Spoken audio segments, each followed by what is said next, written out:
welcome. I'm Belle, and today I'm gonna be sharing with you guys some ideas of games, storytelling, activities to do with your students, both for online classes or not, because maybe some schools around the world have already gotten back to normal, but I'm not sure. So these activities work both online and offline. So yeah, before we start the video, please make sure to subscribe to my channel. I put a new video every single Friday. At least I try. I know the last week I didn't because we're getting towards the end of the semester, and this is always like the busiest time of the year for me. So last week I couldn't put a video, but yeah, today there is a video, and next Friday there will probably be a video next Friday. So click the bell so you receive notifications every time I post a video, because if I don't post on Friday, I'm definitely gonna post throughout the week. So click the bell so you don't miss my next video. And yeah, without further ado, let's go right into the video.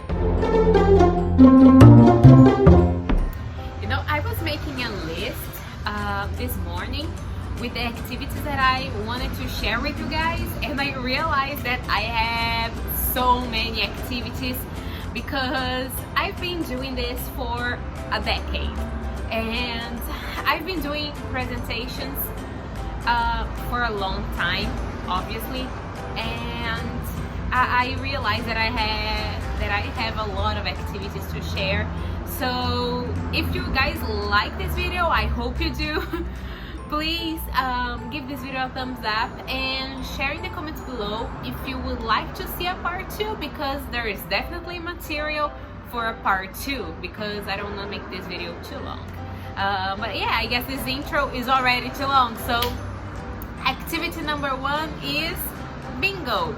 I love to play bingo. I know I'm an old lady, even though a lot of people have been telling me that I definitely don't look my age, but yeah, I'm not a teenager, obviously.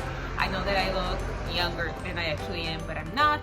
I'm an old lady and I like bingo, and bingo is not only for old people, you guys. I know I'm old and I like bingo, but kids like bingo too, because every time I play bingo with my students, they love it. And for online presentations or not, this can be for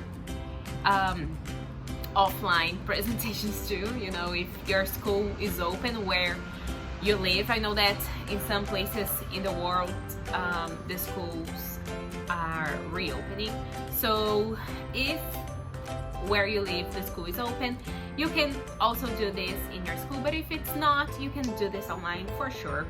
So bingo is a great activity. So what I do with bingo is I show some pictures on the board, and I tell my students to write the name of the, if I have pictures of animals, for instance, I tell them to write the name of the animals that they see on the pictures. I tell them to choose like 6 and write the names, and then I randomly pick out cards and show them, and if they wrote the name of the card, they tick, and in the end the person who ticks all the 6 names win and screams bingo, and that's how it goes.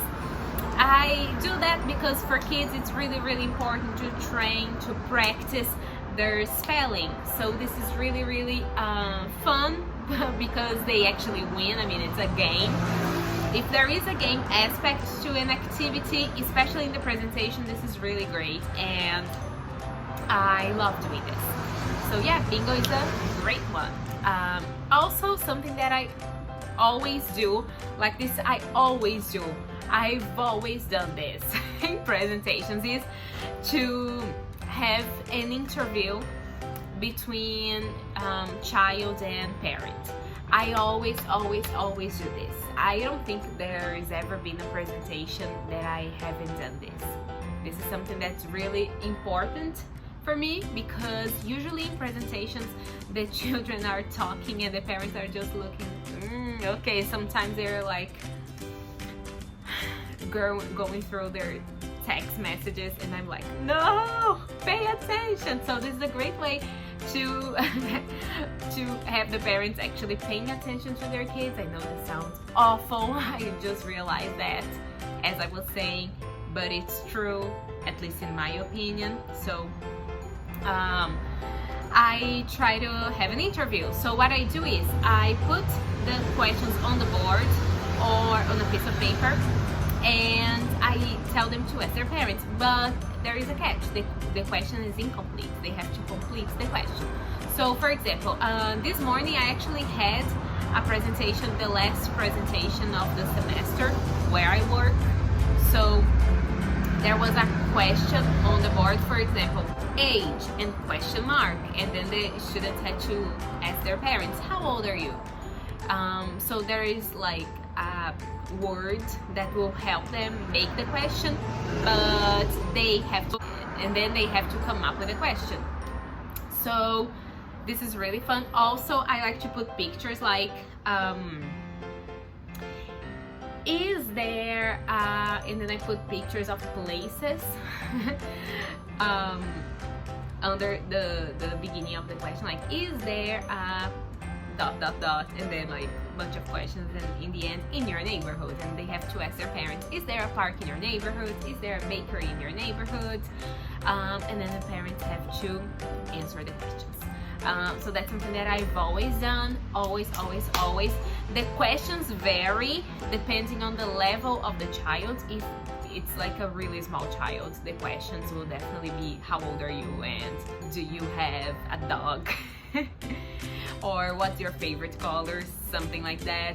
So it depends on the level, but this is something that is definitely multi-level, and I love doing this. Something that I also love to do is sing songs, even online. This works, and I had no idea it was going to work, but last week or a couple of weeks ago, I don't know, I'm still a little bit lost in time during quarantine.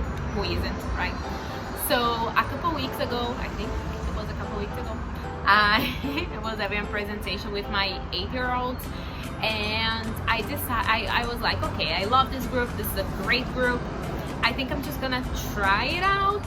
If it doesn't work with this group, it's not gonna work with any group, because this is my best group.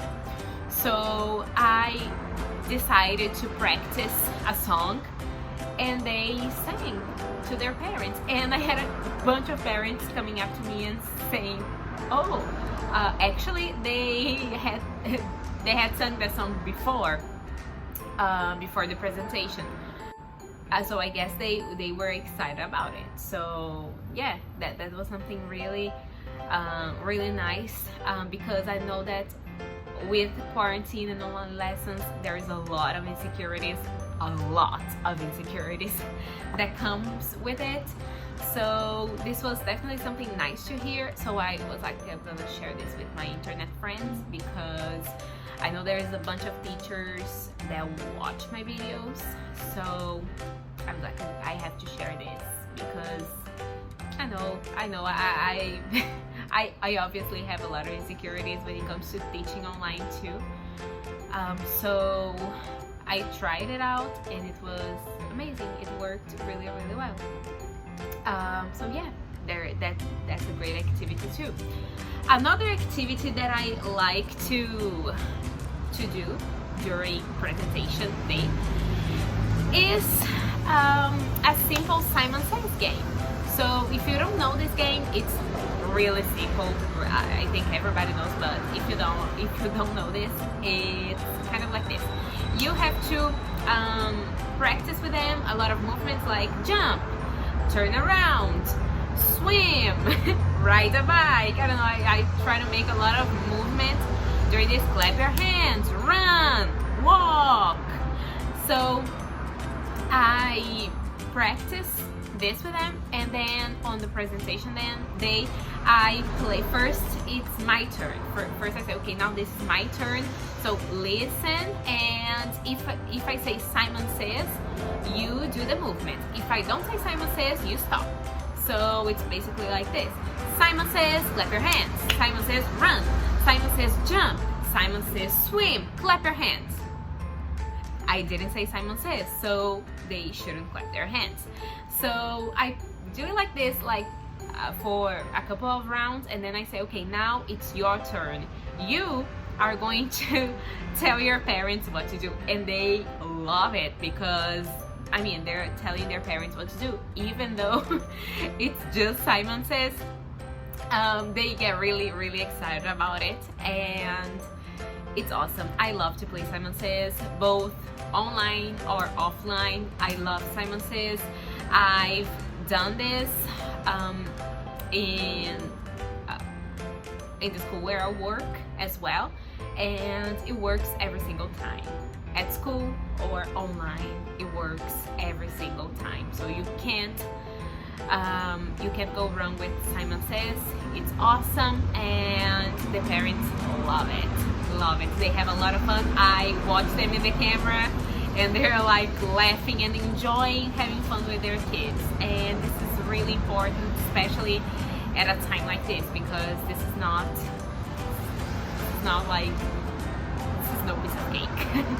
Let's face it, this is a weird time that we're going through, and if we can like spread a little joy, let's do so, right? So yeah, I have a lot more of activities for presentation days, so leave in the comments below if you guys would like to see a part 2. Don't forget to subscribe, click the bell, because as I told you guys, sometimes I post on different days of the week, so yeah, it's really hard to keep up with the schedule right now. So click the bell, and yeah, see you next week for a brand new video. Bye.